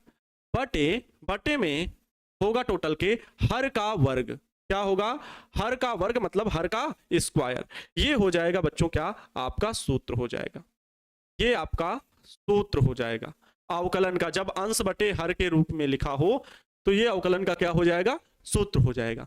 बात समझ में आई? सर मैथ गुरु हैं हम, वेरी गुड। तो ये अवकलन का हो जाएगा सूत्र। अब इसको किस प्रकार से लिखना है, अंश बटे हर के रूप में लिखा हुआ है, तो हर का वर्ग है, अंश का हर का वर्ग यहां पर पहले से ऑलरेडी है और अंश में लिखा हुआ है कैपिटल आर। जिस प्रकार से अवकलन का सूत्र दिया हुआ है ठीक ऐसे ही कर देना है, आर के सापेक्ष है तो आर के सापेक्ष लिखते हैं। आइए हम आपके साथ हल करना शुरू करते हैं, बस ध्यान नहीं भटकाना। एलएचएस में क्या है प्यारे बच्चों, तो डीपी अपान में डी आर है, ध्यान समझो भाई, पी का अवकलन आर के सापेक्ष कर रहे हैं, ठीक है, पता है, बनाया चिन्ह। यहां जो अंश का अवकलन लिखा हुआ है इसका मतलब है डी अपान में डी एक्स इंटू अंश, इंटू में अंश का जो भी वैल्यू होगी, है ना, न्यूमिनेटर अंश बोलते हैं, डिनोमिनेटर हर बोलते हैं, टीपी अपान में डी आर, ध्यान समझे, हर गुणे अंश का अवकलन। तो प्यारे बच्चों यहां पर हर कितना है, आर प्लस स्मॉल आर का होल स्क्वायर। देखो ई स्क्वायर पहले तो बाहर है, स्क्वायर में पहले बाहर लिखूंगा, बहुत अच्छे से इसको समझाने वाला हूं, ई स्क्वायर बाहर लिखूंगा, बड़ा ब्रेकेट बना लीजिए, बड़ा ब्रेकेट बना लीजिए और बीच से एक लाइन खींच दीजिए, इस प्रकार से बीच से एक लाइन खींच दे रहे हैं, ठीक है, बहुत अच्छे समझाएंगे। और क्योंकि ये ई स्क्वायर बाहर है, इसका अवकलन नहीं होगा क्योंकि ये कांस्टेंट है, आर के सापेक्ष करना है, ध्यान दो, इन बातों पर विशेष ध्यान दो, आर के सापेक्ष करना है तो यहां आर वाली ही पद रहेंगे, बाकी कांस्टेंट। आप कह दो सर स्मॉल आर को हटा दीजिए, स्मॉल आर क्यों नहीं हटेगा, क्योंकि ये इसके साथ में जुड़ा है, आर प्लस स्मॉल आर है, जबकि ई स्क्वायर प्लस आर नहीं, या ई स्क्वायर माइनस आर नहीं है, इसलिए ई स्क्वायर हटके गुणा में है ना, तो ई स्क्वायर बाहर आ सकता है, इसके लिए कोई दिक्कत नहीं, गुणा या भाग में होता तो बाहर आ सकता है, लेकिन ये स्मॉल आर कैपिटल आर के साथ जुड़ा हुआ है तो ये रहेगा ही रहेगा। तो ई स्क्वायर बाहर, हर गुणे अंश का अवकलन, पहले हर का क्या है, नीचे वर्ग है, तो हर पहले टोटल क्या लिखा हुआ है, capital R plus small R का क्या है, होल स्क्वायर है, ये तो हर है इतना, लेकिन हर का वर्ग ये सूत्र में है, हमारे पास ऑलरेडी पहले से वर्ग था, लेकिन इसका सूत्र में अगर वर्ग करेंगे तो फिर से स्क्वायर लगाना पड़ेगा, ध्यान दीजिएगा, स्क्वायर का स्क्वायर हो जाएगा। फिर हर गुणे अंश का अवकलन, हर में है capital R plus small R का होल स्क्वायर, इंटू में अंश का अवकलन, तो अंश का अवकलन तो डी अपान में डी आर, जिसके सापेक्ष अवकलन कर रहे हैं तो डी अपान में डी आर, अंश का अवकलन किसका, तो अंश में है आर, इंटू का क्या कर देंगे आर, भाई जिसका भी अवकलन करते हैं वो इस प्रकार से लिखते हैं, डी अपान में डी एक्स, अंश बटे हर है तो हर गुणे अंश का अवकलन। तो यहां पर जो अंश का अवकलन है, ध्यान से समझो, मैं यहां पर हटा दे रहा हूं, ये चीज मैं हटा दे रहा हूं, ये यहां पर मैं लिख के समझा दे रहा हूं। यहां पर देखो मैं इसको लिख दूंगा डी अपान में डी एक्स, किसका अवकलन हो रहा है बच्चों, अंश का, ये लो डी अपान में डी एक्स अंश, गुणे में यहां पर डी अपान में डी एक्स इंटू अंश, फिर माइनस है, माइनस लगाएंगे, इंटू अंश गुणे हर का अवकलन है, यहां पर किसका है, हर का अवकलन है ना, तो इसको मतलब क्या लिखेंगे, डी अपान में डी एक्स हर, जिसके सापेक्ष कर रहे हैं उसी का तो अवकलन, उसी के सापेक्ष तो यहां लिखेंगे, जिसके सापेक्ष कर रहे हैं वही तो यहां लिखेंगे, है ना। तो यहां पर भी भाई डीएपी अपान में डी आर और आर का करना है अंश का, तो लिख दिए, माइनस है माइनस लगा दीजिए, अब यहां माइनस क्या है ना, माइनस। अब देखो अंश गुणे हर का अवकलन, तो अंश कितना है, अंश कितना है, कैपिटल आर है, इनटू अंश कितना है, कैपिटल आर है। अच्छा इंटू डी अपान में डी एक्स हर है, तो डी अपान में डी एक्स हर की वैल्यू कितनी है, हर हर हर हर का मान कहाँ गया, capital R plus small R का होल स्क्वायर। और यहाँ एक्स थोड़ी लिखेंगे, यहाँ तो एक्स नहीं लिखेंगे ना बच्चों, यहाँ तो कैपिटल आर है, डी पे अपान में डी आर, वही कह रहे हैं कंफ्यूजन एग्जाम सूत्र लिखा दिए ना, आर प्लस स्मॉल आर का होल स्क्वायर, ये होगा। सर क्या यू अपान में वी लगाए हैं क्या? जी हाँ, आपके बुक में यू अपान में वी करके सूत्र दिया होगा, आपकी बुक में यू अपान में वी करके लिखा होगा, डी अपान में डी एक्स यू अपान में वी अगर लिखा है इस प्रकार से, तो इसका सूत्र समझाया गया होगा अंश बटे हर में, मैथ वाली बुक में ये लिखा होगा। ठीक, ब्रैकेट बंद कर दीजिए, ब्रैकेट बंद कर दीजिए। तो बच्चों ये मान अभी तक आया, इसको अभी मान के आया, अभी तो हमने इसी सूत्र में लिखा है। क्या इतनी चीज तक समझे, क्या इतनी चीज तक समझे? देखो एक चीज है, बायोलॉजी वाले थोड़ी, अब यहाँ ये नहीं कहना सर जी हमें बायोलॉजी वालों को कमजोर समझते हैं, ऐसी बात नहीं है बच्चों। ठीक है, हर एक बात को अपने दिल पे ना लिया करो, क्योंकि बायोलॉजी वालों को फिजिक्स तो पढ़नी ही पड़ेगी, क्योंकि वहां पर जब आप जाओगे किस में, नीट का एग्जाम देने या बीएससी नर्सिंग का ही एग्जाम देने, तो आपको फिजिक्स पढ़ के ही वहां पर इंट्रेंस टेस्ट में फिजिक्स पूछी जाती है 180 नंबर की पूरे। और जो फिजिक्स और केमिस्ट्री में अच्छा परफॉर्म कर ले रहा था, क्योंकि बायो आप रट के भी पास कर ले जाओगे, बायो तो रट के भी पास कर ले जाओगे, लेकिन यहाँ कॉन्सेप्ट क्लियर करने पड़ते हैं फिजिक्स और केमिस्ट्री में, तब आप जाके वहां पर अच्छा परफॉर्म कर पाओगे, अच्छी रैंक ला पाओगे। क्योंकि फिजिक्स में अगर आप देखोगे तो आपको एक्सरे मशीन अच्छे से चलाना चाहिए, आपको अल्ट्रासाउंड मशीन अच्छे से चलाना आना चाहिए, पता लगे लेजर लाइट की रेज को इतने पावर में देना है, आपने ज्यादा बढ़ा दिया, पता लगे इंसान को तो आपने केवल एक टेक्निकल प्रॉब्लम की वजह से ऊपर पहुंचा दिया, इस वजह से। ठीक है, तो हर एक चीज की नॉलेज बहुत ज्यादा जरूरी है ना। तो बायोलॉजी वालों को दिक्कत इसलिए होगी क्योंकि वो मैथमेटिक्स 11th और 12th में नहीं पढ़े हैं, 11th और 12th में नहीं पढ़ रहे हैं, तो फिजिक्स तो भाई मैथमेटिक्स पर बेस्ड है। ठीक है, मैथमेटिक्स उसमें लगनी ही लगनी है, क्योंकि जब कॉन्सेप्ट आ गया मन में, उसको प्रूफ करने के लिए मैथमेटिक्स अप्लाई हो जाती है। इस वजह से मैथमेटिक्स आपको थोड़ी बहुत सीखनी ही पड़ेगी फिजिक्स को समझने के लिए। ठीक, तो थोड़ी दिक्कत आ सकती है, थोड़ी दिक्कत आ सकती है, तो उसको इस सूत्र को याद रखिएगा, इस सूत्र को याद रखिएगा, है ना। हाँ, बायो वालों को कम नहीं समझ रहे हैं, महात्मा महान आत्मा आपको कम नहीं समझा जा रहा है। ठीक है, आप देश के भविष्य के डॉक्टर हैं, है ना। ठीक, आप बात ये समझिए कि यहाँ पर आपको, क्योंकि इसीलिए मैं कह रहा हूं कि अगर इसको पूरा आपको अवकलन पढ़ाया जाए तो फिर तो मैथ पढ़ाना हो गया, तो वो मैथमेटिक्स सर से आप सीख भी सकते हैं अगर बहुत सीखने की जरूरत। इस सूत्र को याद रखना कि यहाँ पर ये अप्लाई किया जा रहा है। मैंने ये चीज समझा दी कि सर यहाँ अवकलन हो क्यों रहा है, तो मैंने इस चीज को समझाने के लिए कहा कि अगर आपको दुकान में एक जगह 15 खर्च हो रहे हैं, एक जगह 10 खर्च हो रहे हैं, अब कहा जाए कुल कितने रुपए खर्च किए, तो अगर आपके सामने गणितज्ञों ने ये सिस्टम ना दिया होता कि इनका योग करके हम कुल राशि निकाल सकते हैं, तो कहेंगे 15, 10, 25 ये। तो इस प्रकार से अगर कोई चीज ज्ञात की जाती है, ठीक वैसे ही यहां पर कुल मान प्राप्त करने के लिए, अधिकतम मान प्राप्त करने के लिए, धारा का अधिकतम मान प्राप्त करने के लिए क्या करने पर, अवकलन करने पर। तो ये एक सिस्टम है, ये एक मैथमेटिकल टूल है, यंत्र है, मैथमेटिकल एक तरीका है जिसको अप्लाई करके हम अधिकतम मान प्राप्त कर सकते हैं। बात समझ में आ गई? किसी को कोई दिक्कत है? पेज नंबर कितना है? तो पेज नंबर इसका नहीं होता है, ये पेज नंबर देख के हम नहीं पढ़ा रहे हैं। ठीक है, बुक नहीं है मेरे पास, मेरे पास कोई बुक नहीं रखी है, और ना ही मैं बुक का केवल हेडिंग देखता हूं, तो वो भी पेज नंबर देख के नहीं देखता हूं। ठीक है, क्योंकि एक बुक का आप एनसीईआरटी उठा लीजिए, तो एनसीईआरटी में हेडिंग जहां लिखी हुई है ठीक है, और हेडिंग में फिर क्योंकि एनसीईआरटी में एक तरफा सारी चीजें लिखी होती है, तो आपको वहां पर हो सकता है किसी पेज में छोटी सी चीज जगह पर लिखा हो। ओके, डीपी अपान में डीआर ई स्क्वायर, और इसको हमने सूत्र में लिख दिया। क्या लिखे? ये सूत्र है, अगर अंश बटे हर का अवकलन करना हो तो पहले हर गुणे अंश का अवकलन, अंश गुणे हर का अवकलन बटे हर का वर्ग। अब यहां पर अंश और हर में, अंश में कैपिटल आर, हर में capital R plus small R का होल स्क्वायर, तो हर गुणे अंश का अवकलन, अंश गुणे हर का अवकलन वही लिखा हुआ है। अब ये चीज आप जब कॉपी में रिवाइज करोगे, जब इस लेक्चर के बाद खुद लिखोगे, तो आपको तैयार हो जाएगा। बच्चों निवेदन है, इस चीज को जरूर करिएगा, अगर आपको समझ में ना आए तो दोबारा अपने मन से लिख करके प्रयास कीजिएगा, जरूर आपके दिमाग में बैठ जाएगा। अब देखो यहां पर ये तो एलएचएस वैसे ही चलना है, एलएचएस में कुछ है ही नहीं, पी है तो पी लिखा रहने देना। ई स्क्वायर, ठीक है सर, ई स्क्वायर बाहर है, बाहर करिए, बड़ा ब्रैकेट बना लीजिए, बड़ा ब्रैकेट बच्चों बना लिए। देखो अवकलन करना शुरू करते हैं। यहां पर capital R plus small R का होल स्क्वायर, ये तो अवकलन करना नहीं था क्योंकि हर गुणे अंश का अवकलन, ये तो नहीं, गुणे टी अपान में डी आर, और किसका, आर का अवकलन करना है, आर का अवकलन आर के सापेक्ष। अब देखो मैं कुछ चीजें समझाते हुए चलूंगा कि अगर डी अपान में डी एक्स लिखा हो और किसका अवकलन करना है, एक्स का ही अवकलन एक्स के सापेक्ष करना है, तो इसकी वैल्यू आएगी 1। इसकी वैल्यू कितनी आएगी, 1। क्यों? देखो अगर सिंपल से देखें तो dx से dx कैंसिल आउट, 1 आ जाएगा, लेकिन सूत्र होता है कि अवकलन का अगर उसी के सापेक्ष अवकलन किया जाए तो उसका सूत्र होता है 1। या फिर कह लो इसको हम ऐसे dx अपान में dx, x की पावर अगर n है ना, तो इसको कहते हैं nx n-1। तो अगर d अपान में dx x लिखा हुआ है, केवल x कर रहे हैं, तो x की पावर यहां पर कितनी है, 1 है। इस हिसाब से इस सूत्र में रखिए 1x n-1, तो 1 - 1, तो क्या होगा, 1 से 1 कैंसिल आउट, x की पावर 0, और x की पावर किसी भी संख्या घात 0 हो तो उसकी वैल्यू कितनी होती है 1 होती है। फिर से समझा दिया। अब यही है बेसिक की, इतना बेसिक समझा रहे हैं कि ये चीजें मैं पहले भी कई बार बता चुका हूं, फिर भी आज आपको बता दे रहा हूं। सर आप स्टाफ में फोन किया था, कॉल कट कर दिए थे, बात नहीं किए थे। देखो मैं बात करूंगा कॉलिंग सेंटर में, ऐसी बात नहीं है, अगर ऐसी बात है तो फिर बताया जाएगा, ठीक है। लेकिन आप किसी भी समस्या के लिए कॉल कर सकते हैं, अनावश्यक लेकिन नहीं कॉल करें। अनावश्यक सर उन सर से बात करा दीजिए या ऐसा कर दीजिए वैसा, ऐसी चीजें अभी अलाउ नहीं है। आपके एप्लीकेशन में सिस्टम आने वाला है जल्द से जल्द कि हो सकता है आपको सीधे टीचर से कांटेक्ट करने का मौका मिलेगा, ठीक है। लेकिन वहां पर हर एक टीचर से बार बार थोड़ी ना कोई बात करा सकते हैं। आपको यहाँ पर कमेंट देने का सुविधा दिया गया है। स्टाफ में आप ये देख पूछ सकते हैं कि सर मेरा बैच नहीं परचेज हो रहा है, या बैच परचेज हो रहा है, बैच परचेज कर लिया लेकिन हमें पीडीएफ नहीं मिल रही है, हमें वीडियो नहीं मिल रहा है। सर हमें किस सेक्शन में जाएं, कहाँ पर पीडीएफ पड़ी है, आप नहीं खोज पा रहे हैं, नहीं ढूंढ पा रहे हैं, आपके एप्लीकेशन में टेक्निकल प्रॉब्लम है, उनके लिए कॉल कर सकते हैं, ठीक है। सर हमारा कमेंट नहीं देखते हैं, इसीलिए नहीं देखते हैं क्योंकि आपके ये कमेंट होते हैं कि सर हमारा कमेंट नहीं देखते हैं। चलो, E square capital R plus small R का होल स्क्वायर इंटू का इसका वैल्यू कितना आ जाएगा, इस हिसाब से 1 आ जाएगा, क्योंकि आर का अवकलन आर के सापेक्ष ही है माइनस। बच्चों बहुत टाइम भी हो जाएगा इसलिए ध्यान से देखते रहिए। कैपिटल आर इनटू का डी अपान में D R capital R plus small R का होल स्क्वायर, इस सूत्र में आइए। मैंने क्या बताया, एन एक्स एन माइनस 1। अब ये R plus small R total का वर्ग है, टोटल का वर्ग है, और इसको इस हिसाब से हल कर लीजिए।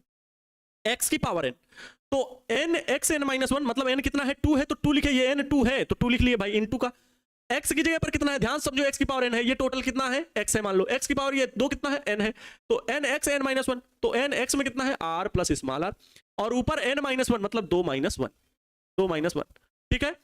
r प्लस r का फिर अवकलन होगा लेकिन वो होगा 1, क्योंकि r का तो 1 होगा और स्मॉल r का 0, तो वो आपको लिखना नहीं है, मैं यहाँ नहीं लिख रहा हूँ, ठीक है। ब्रैकेट बंद कर दूंगा, ये बटे हर का देखो क्या हो जाएगा, अब capital R plus small r की होल पावर, ये स्मॉल 2 और 2 कितना हो जाएगा, 4 हो जाएगा, ठीक है बच्चों। किसी को कोई दिक्कत यहां तक? अब ये टर्म टोटल अगले पेज में चलने वाला है, डीपी अपान में डी आर, ध्यान से देखिएगा, डीपी अपान में डी आर बराबर का ई स्क्वायर ब्रैकेट बंद, ब्रैकेट बंद, ध्यान से देखिए, ब्रैकेट बंद, capital R plus small R का whole square, capital R plus small R का होल स्क्वायर, 1 अब लिखेंगे नहीं, माइनस 1 अब नहीं लिखेंगे, ये है 2r capital R plus small r, 2 minus 1 तो 1 ही बचा, तो 1 घात लिखनी नहीं है, तो हम केवल लिखेंगे 2 इंटू r और r plus small r, 2 into r और ब्रैकेट में capital R plus small r, इसकी पावर 2 माइनस 1 है जो कि 1 बचेगी, हमको उसको लिखना नहीं, होल अपान में capital R plus small r की होल पावर 4 हो जाएगी। अब ध्यान से देखिए तो ऊपर 2 पद हैं, 2 पद कौन से, एक पद ये टोटल, एक पद ये टोटल, बीच में लगा है माइनस। अब इन दोनों में capital R plus small R, यहां भी स्क्वायर है तो यहां भी है, और यहां भी capital R plus small R है, तो दोनों जगह capital R plus small R है, तो इसको टोटल को हम कॉमन ले लेंगे, तो प्यारे बच्चों मिलेगा क्या, ई स्क्वायर बाहर है तो ई स्क्वायर बाहर लिख दीजिए, ठीक वैसे ही यहां पर बचेगा क्या, यहां पर हम क्या कह रहे हैं, इसको कॉमन ले लीजिए, capital R plus small R, ये बाहर से टोटल कॉमन ले लीजिए, ब्रैकेट में अब क्या बचेगा, देखो यहां आर प्लस स्मॉल आर का होल स्क्वायर था, एक कॉमन ले लिए तो एक बचा capital R plus small R, भाई एक बचा ना, स्क्वायर था एक बाहर ले लिए, माइनस का ये 2r लिखेंगे, और capital R plus small R तो बाहर ले लिए, इस ब्रैकेट से टोटल से capital R plus small R बाहर ले लिए, बस भाई capital R plus small R बाहर चला गया तो केवल 2r बचा, होल अपान में ये रहेगा capital R plus small R की होल पावर कितनी, 4। अब ध्यान से देखो, ये यहां तो गुणा लगा हुआ है ना, यहां तो गुणा लगा हुआ है, तो देखो ये 4 है, इसकी पावर यहां पर 1 है, ये टोटल काट दीजिए, यहां बचेंगे 3, भाई ये स्क्वायर एक घात हट जाएगी क्योंकि भाग देंगे तो भाई ये क्यों बचेगा, यहाँ तो हट ही गया, ये आगे आ जाएगा बराबर में ई स्क्वायर, ऊपर ध्यान से देखो capital R minus 2r, capital R ये माइनस 2r, तो माइनस का r बचेगा और प्लस का स्मॉल r, मतलब कैपिटल स्मॉल r माइनस का कैपिटल r ऊपर बचेगा और ब्रैकेट में नीचे बचेगा capital R plus small r की होल पावर कितनी बचेगी, ऊपर 3 बचेगी, ब्रैकेट बंद कर दीजिए। ये क्या है, डीपी अपान में टी आर है, ये क्या है तो डीपी अपान में टी आर है। अधिकतम व न्यूनतम मान के लिए करना क्या होता है, ध्यान से समझेंगे, अधिकतम व न्यूनतम मान के लिए, अधिकतम व न्यूनतम मान के लिए क्या किया जाता है बच्चों, न्यूनतम मान के लिए हम क्या करते हैं, मैथमेटिकल टूल कहता है जो अवकलनीय मान आपने निकाला है, जो अवकलनीय मान आपने निकाला है डीपी अपान में डी आर, इसको बराबर कर दीजिए किसके, 0 के, इसको 0 के बराबर कर दीजिए, इसको 0 के बराबर कर दीजिए, ई पी अपान में D R is equal to क्या कर दीजिए, 0 कर दीजिए। अगर ये चीज करनी है बच्चों तो हम लोग इसको जल्दी से हल कर सकते हैं।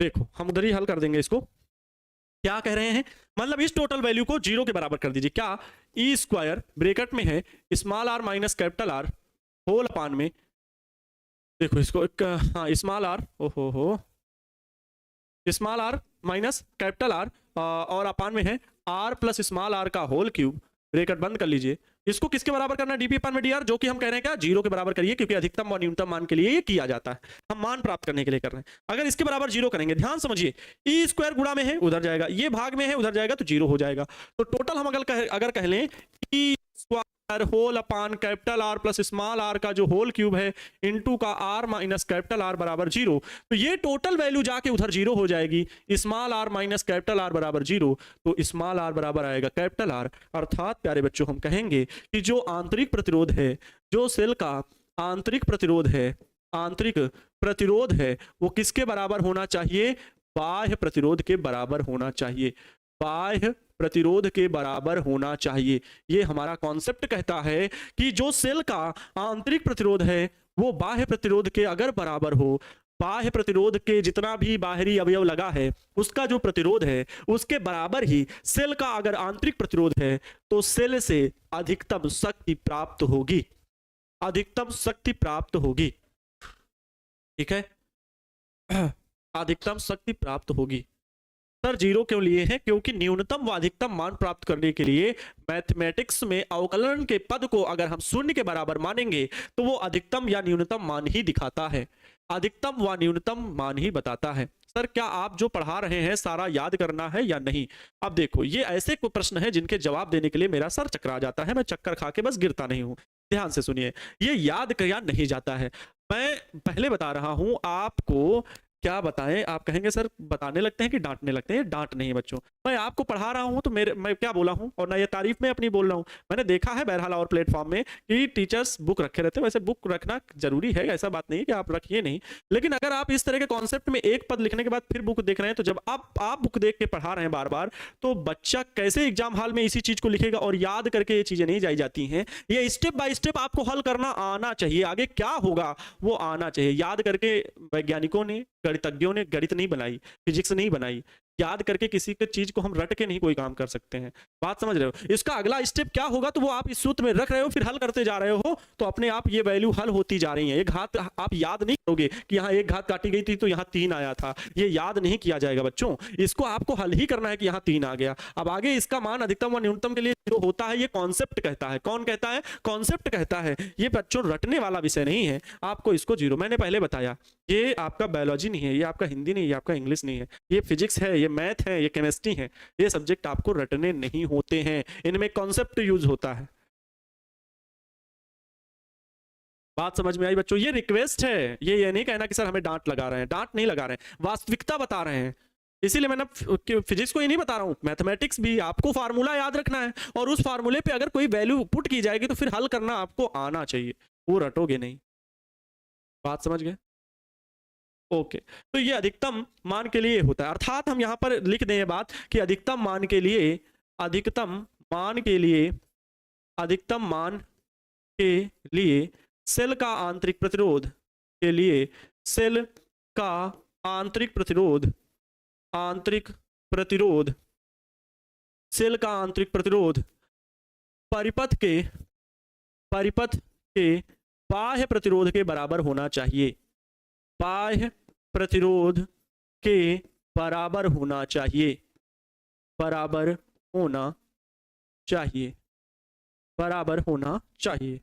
ठीक है, ये हो गया बच्चों, इसको आप लोग हमेशा याद रखे रहेंगे, ये चीज होती है। क्लियर?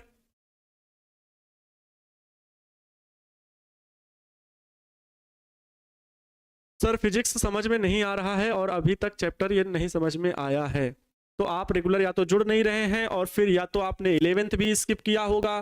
ठीक है, 11th भी स्किप किया होगा, रेगुलर जुड़ नहीं रहे हैं, पहले चैप्टर से आप स्किप कर रहे हैं, मौज मस्ती कर रहे हैं। खुद के अंदर झांक के देखना है ना, खुद के अंदर झांक के देखना आपको, ये विश्वकर्मा जी की कसम, अगर आप खुद से सच्चाई बोल दें कि सर हम बीच में स्किप किए, मौज मस्ती भी किए, हमें बुआ की शादी थी 3 दिन के लिए वहां चले गए थे, तो फिर आपको नहीं समझ में आएगा बच्चों, ठीक है। मैं क्या, कोई भी नहीं पढ़ा पाएगा फिर आपको ना, कोई भी नहीं समझा पाएगा। देखो फर्जी मोल ले लिया, अब इनका माला वाला बिगड़ गया है सर का। अरे भाई मान जी मान जाओ, हाँ माला पहने रहना, नाराज नहीं होना, बात समझ गए। चलो अब बात करते हैं कैपिटल आर बराबर स्मॉल आर। अगर हमें अधिकतम शक्ति का मान प्राप्त करना है, मतलब पी मैक्सिमम कितना होगा, पी मैक्सिमम की वैल्यू कितनी होगी, तो देखो पी बराबर अभी हम लोगों ने देखा कि शक्ति का जो मान है, जो शक्ति का मान है वो है पी बराबर E square capital R upon में capital R plus small R का होल स्क्वायर। क्या यही है? क्या सेल की लिख दें तो ज्यादा आप लोग याद रखोगे। सेल की शक्ति का मान यही है, क्योंकि P बराबर VI तो आप लोगों ने सीखा ही है, लेकिन क्या सेल की शक्ति का सूत्र यही था? सेल की शक्ति का सूत्र यही था, ई स्क्वायर आर अपान में capital R plus small R का होल स्क्वायर। हाँ यही था, तो ये रख दिए, है ना। अब इसमें कह रहे हैं P का मान अधिकतम होने के लिए एक कंडीशन आपको बताई गई, P का मान अधिकतम होने के लिए एक कंडीशन आपको मिली, P का मान अधिकतम होने हेतु या होने के लिए आपको कंडीशन क्या बताई गई कि capital R plus capital are के बराबर स्मॉल आर होना चाहिए, या सेल का आंतरिक प्रतिरोध कैपिटल आर स्मॉल आर जो है वो कैपिटल आर के बराबर होना चाहिए। अगर ये कह रहे हैं तो हम स्मॉल आर की जगह कैपिटल आर पुट कर रहे हैं, तो आपका P बराबर क्या मिल जाएगा? P बराबर मिल जाएगा, आपके आगे की वैल्यू P बराबर मिलेगी, P बराबर ई स्क्वायर कैपिटल आर बटे capital R plus small R की जगह प्यारे बच्चों क्या? कैपिटल आर, इसका क्या? होल स्क्वायर, इसका क्या? Whole square. तो ई स्क्वायर कैपिटल आर बटे capital R plus capital R 2R हो जाएगा, तो 2R का होल स्क्वायर, ये बनेगा ई स्क्वायर अपान में आर होल अपान में 2R का होल स्क्वायर, मतलब 2 का स्क्वायर 4 और R स्क्वायर, तो R, अच्छा हाँ 2R into R, R plus R 2R हो जाएगा, और 2R का होल स्क्वायर तो 4R हो जाएगा, 4R स्क्वायर होगा। अच्छा 4R स्क्वायर होगा। अब देखो यहाँ R स्क्वायर का मतलब 2R है, ऊपर 1R है, R स्क्वायर से 1R कट जाएगा, मतलब 1R नीचे बचेगा, तो ये वैल्यू प्राप्त हो जाएगी आपकी P बराबर ई स्क्वायर अपान में 4 इंटू का R, यही अधिकतम शक्ति का मान होगा। ये किसका मान है तो प्यारे बच्चों? P मैक्सिमम है। ये किसका मान है? P मैक्सिमम है। ये किसका मान है? अच्छा ये तो ऐसे साधारण सा मान है। ये P मैक्सिमम अधिकतम मान का, अधिकतम शक्ति का मान क्या होगा? ये होगा। सर डेरिवेशन करते हैं, सर पूछ रहा था कि सारा थ्योरी याद करना है, प्रैक्टिस करते हैं डेरिवेशन का। वेरी गुड, बहुत अच्छा है, प्रैक्टिस डेरिवेशन का करिए, फार्मूले याद रखिए, इन चीजों को याद रखें, ठीक है। ये कॉन्सेप्ट याद रखें कि इसका सूत्र क्या आया था, क्योंकि न्यूमेरिकल में हेल्प करते हैं। ये कॉन्सेप्ट याद रखें कि न्यूनतम होने के लिए ये चीजें नहीं याद की जाती हैं, ये स्टेप आपको नहीं याद करने होते बच्चों। ये चीज भी कोई लिखने की जरूरत है, तो इसको जरूरी नहीं कि इसको रटो आप। इस चीज को small R capital R, small R होता क्या है? आंतरिक प्रतिरोध होता है, कैपिटल आर क्या है? बाह्य प्रतिरोध है, क्योंकि आपने चित्र बना के इसको पढ़ा है, सीखा है, समझा है। अब अगर मैं कैसे इतना बेसिक से आपको उठाता हूं, मैं 11 से आप सभी को पढ़ा रहा हूं, जो बच्चे 12th में आकर के जुड़े उनके लिए भी मैं रिक्वेस्ट करता हूं बेसिक से पढ़ाने का पूरा को जरूरत है, और उनको मैं समझाता भी हूं बेसिक से। लेकिन बच्चों फिजिक्स एक तरीके से बड़ा चैलेंज है, सबसे बड़ा आपको इसमें थ्योरी देखने को मिलेगी, इसमें न्यूमेरिकल देखने को मिलेंगे, इसमें आपको ऑब्जेक्टिव सब्जेक्टिव सभी, मतलब थ्योरी तो पढ़ना ही पढ़ना है, और थ्योरी में इतने भर भर के डेरिवेशन। एक बार आप प्रश्नावली जो है एक्सरसाइज मैथमेटिक्स में आप अगर आव्यूह पढ़ रहे हो, आव्यूह की एक एक्सरसाइज उठाइए, पढ़ लीजिए, ठीक, पढ़ लीजिए। इसमें एक चैप्टर अगर आप उठाए तो एक चैप्टर में जो आप थ्योरी पढ़ना था तो पढ़ लिए, लेकिन साथ में जैसे मैथमेटिक्स में न्यूमेरिकल होते हैं, वो आंकिक प्रश्न मतलब फार्मूले बेस्ड जो क्वेश्चन है वो हल करते हो, यहाँ वो भी न्यूमेरिकल हल करना, मतलब मैथ तो लगानी है और केमिस्ट्री की तरह कॉन्सेप्ट भी लगाने। केमिस्ट्री में भी न्यूमेरिकल है, लेकिन केमिस्ट्री में किसी चैप्टर में ज्यादा न्यूमेरिकल है, बाकी ज्यादा न्यूमेरिकल नहीं। फिजिक्स में न्यूमेरिकल करना ही करना है, बात समझ गए। और इतने भर भर के डेरिवेशन, बड़े बड़े डेरिवेशन आप लोगों ने किए भी, साथ निभाया आप लोगों ने, तभी तो साथ निभाना साथी हम बोलते हैं। लेकिन इतना आसान शब्दों में बताने का पूरा प्रयास करता हूं, मेरी पूरी कोशिश होती है कि मैं आपको इतनी बड़ी चीजों को आसान करके समझाऊं। इसीलिए मैं अपने लेक्चर में बुक नहीं रखता हूँ, नोट्स नहीं रखता हूँ, और जो कंटेंट है मतलब पूरी, अगर आप किताब से पढ़ना चाहेंगे पूरी की पूरी किताब में पढ़ा दूंगा, आज ही पूरी किताब पढ़ा दूंगा, लेकिन उसका कोई अर्थ तो है नहीं कि हमें पढ़ा देना है, आपको केवल लटा देना है। लेकिन वो कॉन्सेप्ट को जो मैंने एक समराइज किया हुआ है, जो मैंने अपने तरीके से उसको बनाया हुआ है, एक तरह से कह लें मैप, कि बच्चों को इस कंटेंट में देना है, इस कंटेंट, वो मैं अगर बुक देख लूंगा ना तो मैं यहाँ पर फेल हो जाऊंगा आपको बताने में कि ऐसे होता है बच्चों। इसके बाद फिर मैं इधर उधर ताड़ूंगा अपने बुक में, अच्छा ये देखिए ये हो गया, ठीक है, इसके बाद क्या होता है, तो ये होता है, कई बार कई जगह पर ऐसा भी होता है। वो ऐसा अगर होगा तो फिर आप पढ़ नहीं पाएंगे ना हम पढ़ा पाएंगे। अच्छा कंटेंट, बात समझ में आ गई। चलो अच्छा बात कर रहे थे, ये हो गया। तो अधिकतम शक्ति का मान ये हो गया, बात यहां से खत्म होती है ना। चलो बच्चों बहुत बहुत धन्यवाद, आगे बढ़ते हैं। एक न्यूमेरिकल आपके सामने आ गया, न्यूमेरिकल सभी बच्चे सॉल्व करेंगे। तैयार हो, कॉपी और पेन लेकर के स्टार्ट हो जाइए भाई, इसको लगाइए। ऐसे प्रश्न आपको देखने को मिलेंगे। बहुत आसान सा प्रश्न है, लेकिन इतना भी आसान ना समझ लेना, हल्के में नहीं लेना भाई। लेकिन आप भी मांझी हो, जब तक तोड़ेंगे नहीं तब तक छोड़ेंगे नहीं, है ना। क्या कहते थे, जब तक तोड़ेंगे नहीं तब तक छोड़ेंगे नहीं। Clear sir. न्यूमेरिकल कब से होगा? अभी न्यूमेरिकल के लिए बहुत समय है और बहुत टाइम लगेगा। अभी देखो इसमें सेलों का संयोजन, कल के लेक्चर में हम लोग सेलों का संयोजन सीखेंगे। इसके बाद Kirchhoff's law, very most important, very important Kirchhoff's law हम लोग सीखेंगे और बड़ा मजा आएगा किरचॉफ लॉ में। ये मैं बात देता हूं आपको, किरचॉफ लॉ में मजा आ जाएगा। फिर आप लोग मीटर ब्रिज पढ़ोगे, मीटर से। फिर आप लोग विभव मापी पढ़ोगे, विभव मापी क्या होता है वो चीजें पढ़ोगे, विभव मापी के उपयोग पढ़ोगे। लगभग अभी 7 से 8 दिन आपके थ्योरी में जाने हैं, इसीलिए फिजिक्स बड़ी है, लेंथी है, इसीलिए ठीक है। और हर एक चीज पढ़ानी भी मुझे, मैं कोई चीज स्किप नहीं करूंगा, हर एक चीज पढ़ाऊंगा। जो कठिन से कठिन वो चीज मैंने फर्स्ट चैप्टर में आप सभी को हर एक चीज के कारण उत्पन्न विद्युत क्षेत्र की तीव्रता निकालना सिखाया। आपके गॉसियस थ्योरम से एप्लीकेशन हो, बिंदु आवेश के कारण हो, हर एक चीज आपको सिखाई गई। देख लेना लेक्चर्स, देख लेना जाके, कोई दिक्कत हो तो। देखो यहां पर प्रश्न, किसी विद्युत परिपथ में 3 एम्पियर की धारा 5 मिनट तक प्रवाहित होती है।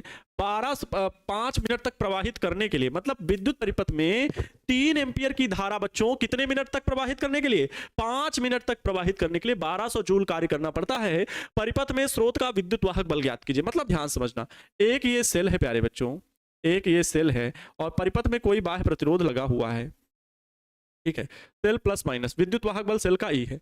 परिपथ में धारा कितनी प्रवाहित होती है? तो आई बराबर कितना? 3 एम्पियर की धारा प्रवाहित होती है। एम्पियर को ए से लिखेंगे। कितने समय तक? 5 मिनट तक प्रवाहित करने के लिए, मतलब सेल द्वारा कितनी देर परिपथ में धारा प्रवाहित करनी? केवल 5 मिनट। 1200 जूल कार्य करना पड़ता है। परिपथ का प्रतिरोध कैपिटल आर है और कार्य कितना करना पड़ता है? तो 1200 जूल। परिपथ में स्रोत विद्युत वाहक बल ज्ञात कीजिए। जो परिपथ में स्रोत मतलब सेल है उसका विद्युत वाहक बल ज्ञात कीजिए। हमको ई नहीं पता है, ये बताना है। ई बराबर होता है डब्ल्यू अपान में क्यू। ध्यान से समझो, देखो मैं आपको रटा नहीं रहा हूं, सिखा रहा हूं। ई बराबर डब्ल्यू अपान में, ई चाहिए, डब्ल्यू जूल कार्य करना पड़ता है, डब्ल्यू का मान दिया गया है। क्यू क्या पता है? नहीं पता है, लेकिन क्यू का मान देखो क्या और से आ सकता है, 3 एम्पियर और 5 मिनट। 5 मिनट समय, 3 एम्पियर धारा। समय और धारा का क्या क्यू के रूप में सूत्र है? जी हाँ, क्यू बराबर आई टी। क्लियर? अरे भाई इतना देर लगाते हो। देखो दिया है, क्या क्या दिया है लिख लो पहले। दिया है क्या? तो I बराबर 3 एम्पियर दिया गया है और परिपथ में धारा समय t बराबर कितना दिया गया है?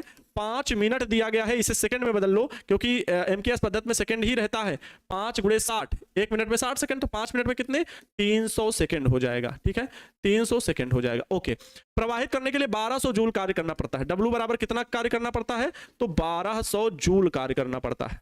क्लियर? हमसे विद्युत वाहक बल पूछा है, तो सेल का विद्युत वाहक बल E बराबर कितना होगा?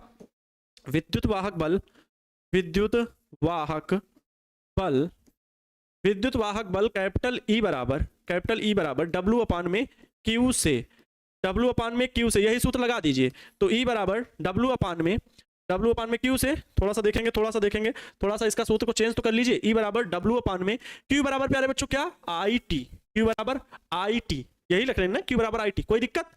तब आ जाओ, अब इसी में वैल्यू रख दो, ई बराबर डब्ल्यू अपान में आई टी। इसमें सारी वैल्यू रखो। डब्ल्यू की वैल्यू कितनी है? 1200 बटे आई की वैल्यू कितनी है? आई की वैल्यू 3 गुणे टी की वैल्यू कितनी है? टी की वैल्यू कितनी है? 300।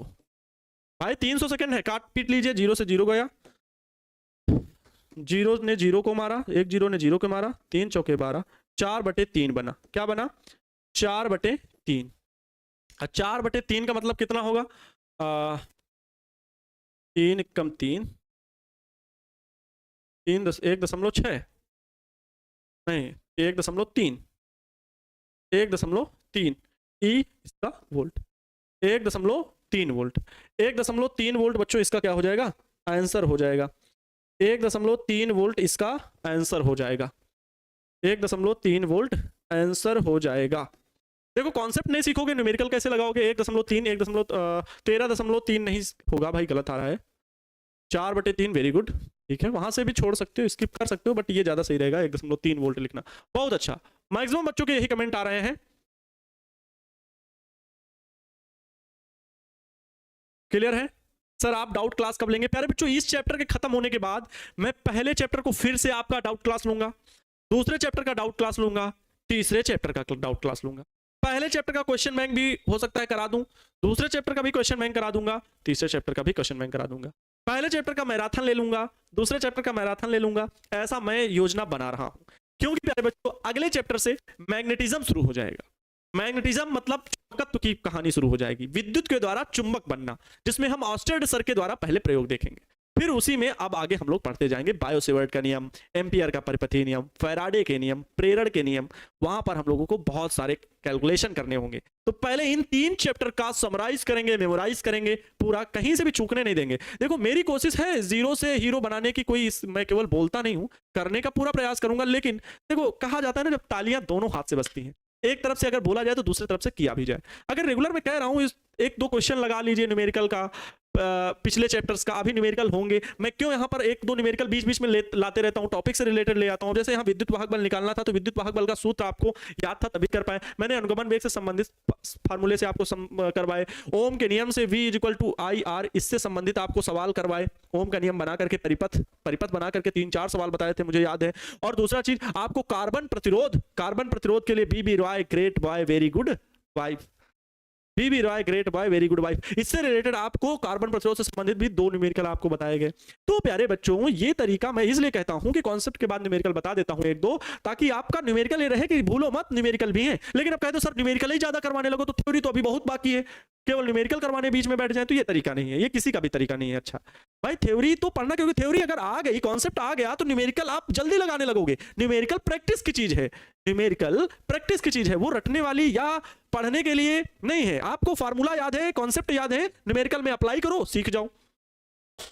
ठीक है सर, आप इतना अच्छा पढ़ाते हैं कि शब्दों में बता नहीं सकते, गजब भाई, बहुत बहुत धन्यवाद। वैसे ये आप सबकी प्रतिक्रिया जो आती है, कभी कभी मुझे तारीफ के लिए इतना मेरे द्वारा बोलने पर ना तारीफ करें, तारीफ इंसान को कमजोर बनाती है, बल्कि आलोचना क्या करती है, इंसान को मजबूत बनाती है। खैर इतना तारीफ करने के लिए और सपोर्ट करने के लिए बहुत बहुत धन्यवाद, हृदय तल से बहुत बहुत आभार। आप सभी के अभिभावकों को प्रणाम करता हूं कि आप सभी बच्चों का साथ मिला और बिहार में एक नई मुहिम छेड़ने का हम सभी का सपोर्ट मिल रहा है। प्यारे बच्चों ऐसे ही कुछ नया करना है, कुछ अच्छा करना है, कोई दिक्कत नहीं, हम साथ नहीं छोड़ने वाले हैं, अंत तक आपके साथ ऐसे ही साथ देंगे और आप सभी को भी सपोर्ट बनाए रखना है, ताकि जब वो दिन आए कि target board Bihar board office में झंडा फहराते हुए नजर आए, परचम लहराते हुए नजर आए, आप हमसे मिले तो कहें हाँ आनंद सर ने बहुत अच्छा गाइड किया, बहुत अच्छा बताया। वो कहा करते थे हमेशा कि ऐसे तैयारी करो, ऐसे समझते रहो चीजों को, हर सब्जेक्ट को ऐसे कवर करते रहो। टाइम पे मोटिवेशन वीडियो भी ले आते थे, 95% कैसे स्कोर करें, फिजिक्स में 70 में 70 कैसे लाएं। आप लोग वीडियो वाले यूट्यूब में वीडियो सेक्शन में जाके ऐसे वीडियोस देख भी सकते हैं। तो प्यारे बच्चों मिलते हैं किसी नेक्स्ट वीडियो लेक्चर में ऐसे जोश जुनून और जज्बे के साथ। तब तक खुश रहें, मस्त रहें और दूसरों को भी खुश रखने का पूरा प्रयास करें। तो बच्चों जय हिंद, वंदे मातरम।